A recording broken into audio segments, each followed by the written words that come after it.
We have record-breaking snow in Colorado and New Mexico. Is this a sign of things to come for our November? And the latest on Hurricane Raphael, next at the Weather Farm. Welcome to the Weather Farm. I'm meteorologist Christopher Hale. Let's get started because we have a serious storm across parts of Colorado and New Mexico to talk about as we begin our weekend. We have an area of low pressure that's centered around the panhandle of Texas.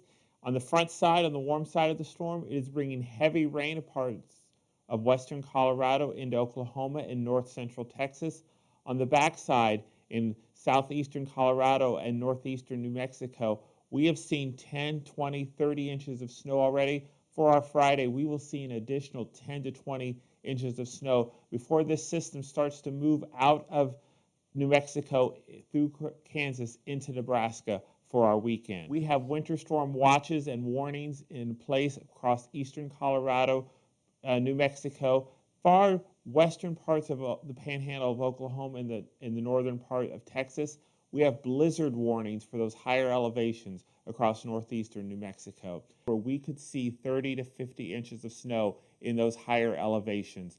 Across parts of eastern Colorado, in those foothills, you are too going to see your first significant snowfall of this season. So let's look at the water vapor map. And what we see here on this map is that we see a lot of moisture being pulled into this system. That's what we see with these blue colors. So we see an area of lift here in southeastern Colorado. That's helped generating a lot of the snow across New Mexico into Colorado. We also see a secondary area of lift around southwestern Colorado, maybe around the Array area in that area. That's also generating snow showers in that part of the state as well. All of this energy is going to start moving to the northeast over the next 24 hours. It's going to not have as much cold air with it, so as it moves across Kansas into Nebraska, it will be primarily rain. But you may be looking down here. This is our Hurricane Raphael, and we are going to talk about this later in our video, so stay tuned for this, because right now our focus is on this snowstorm. So we see here from the upper level chart, we see this cutoff low, because here across the northwest, across the Canadian prairies, and down across the northeast, we have this high area, this ridge of high pressure. What's generating this is this cutoff low, and when lows get cut off from the main branch of the jet stream, they just sit and they spin. And because this is tapping into a lot of moisture, it's able to continually lay down a lot of rain ahead of the storm across western Kansas.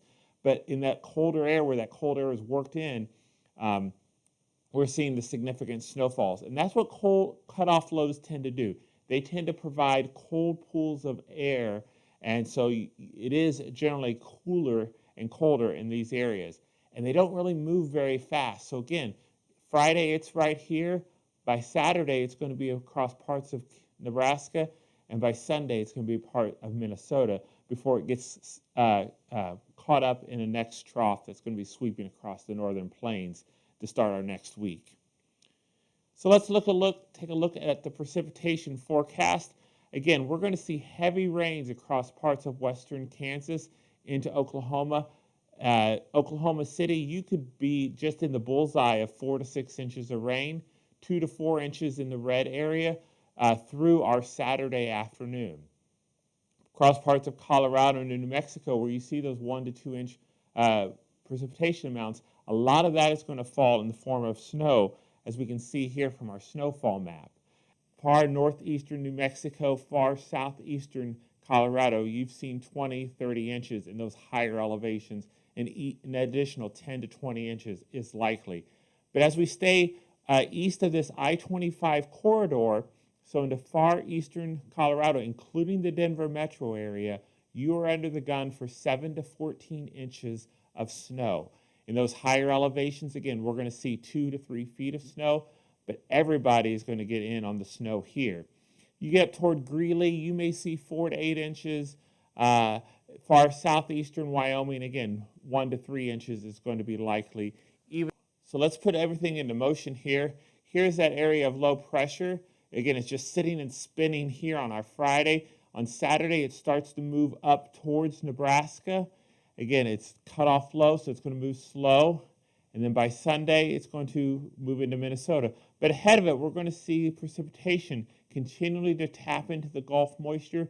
It's going to bring rain across the Ohio Valley, and that's eventually going to move east.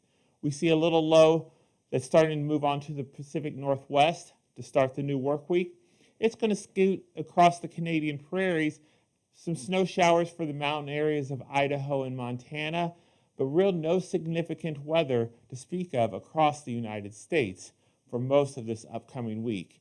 But it is toward the end of next week that we start to see this area of low pressure generating a lot of energy as it kind of winds itself up as it spins through the northern plains and on out into Quebec and Ontario. This is a system that we are going to want to watch as we get towards this time next week. And the reason I say this is we see this cutoff low. Again, this is what's bringing the snow to Colorado for this weekend. We have the ridge of high pressure around it. It's kind of cut off, but we see another trough starting to dig across the Pacific Northwest. This is that system that's coming on shore on Monday. Again, it's going to scoot across the Canadian prairies on our Monday into our Tuesday, but then it's going to pick up a lot of energy from a secondary low that's going to dive south here. And so we're going to get a deep trough across the Ohio Valley into next week. Again, we have a strong ridge of high pressure across the western United States. And then even into next weekend, another ridge trough starts to develop or dive south. And this is going to bring cooler weather across the United States into our third week of November. And we see this pattern keep on replacing itself. Troughs keep diving further and further from the northwest to the southeast. And we really don't see a lot of ridging building across the United States. And we have another reason to believe this is going to happen. This is our snowpack map. So as we see across parts of Alaska, the Yukon, Northwest Territories, we see that purples and those reds, those deep reds, that's the deep snowpack. But we're now starting to see that move into Alberta and Manitoba and Saskatchewan. We start to see those blues starting to build there. Even here just south of the Hudson Bay, an area of heavy snow. And so as we get towards that week before Thanksgiving, we see that most areas where that snowpack is getting to fill in. The exception is still across parts of Alberta into Saskatchewan. We see a little snow gap here.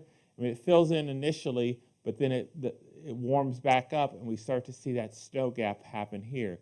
If we could fill this in, we could then let that colder air, as those troughs come in from the northwest down into the United States, that could really help tap into that colder air and really change the weather pattern here that we've seen most of November and in October, where it's been exceptionally warm compared to our seasonal averages. So this is something we are going to watch here at the Weather Farm.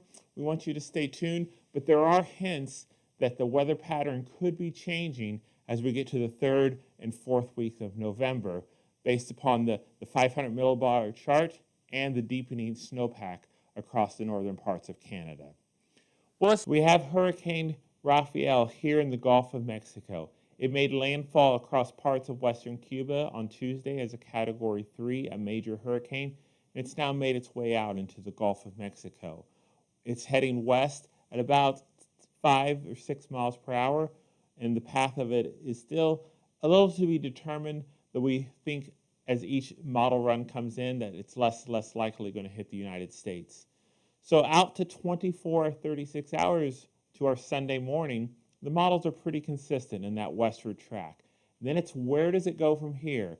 And most models are having it dive south and west toward Mexico, just west of the Yucatan Peninsula. And we kind of can see that, that it's going to meander. And the National Hurricane Center also has it moving east or west as a hurricane until Saturday, Sunday, then becoming a tropical storm, and then just dying out as a depression. The reason is where it formed, sea surface temperatures were very warm. But now the Gulf is cooling down, even though it's a couple degrees centigrade cooler, it is just enough that it's not going to allow that rapid intensification that we saw with Helene and Milton. And we see that here in our hurricane intensity chart.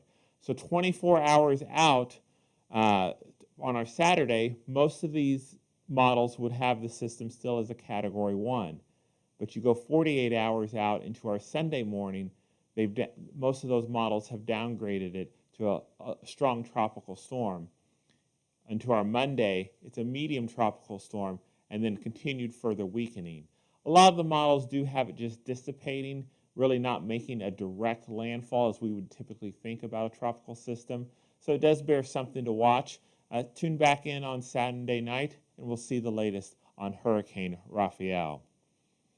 So coming back to the United States, our Friday is going to be dominated by this snow system for parts of Colorado and New Mexico, and the heavy rain, flooding rains across parts of Kansas and into Oklahoma.